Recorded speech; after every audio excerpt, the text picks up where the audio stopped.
২০ জন শিক্ষার্থীকে বাঁচিয়ে চির বিদায় নিলেন মাইলস্টোন কলেজের শিক্ষিকা মেহরিন চৌধুরী।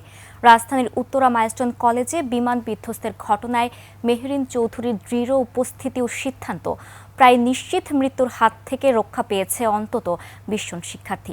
যদিও শিক্ষার্থীদের উদ্ধারের পর নিজেই ঘটনাস্থল থেকে বের হতে পারেননি।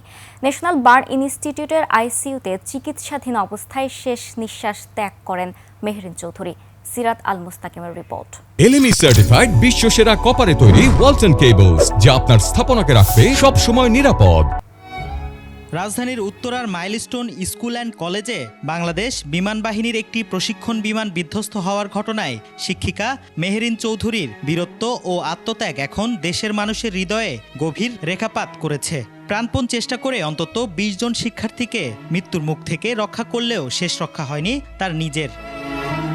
৪৬ বছর বয়সী মেহরিন চৌধুরী শতভাগ দগ্ধ অবস্থায় বার্ন ইনস্টিটিউটে চিকিৎসাধীন ছিলেন।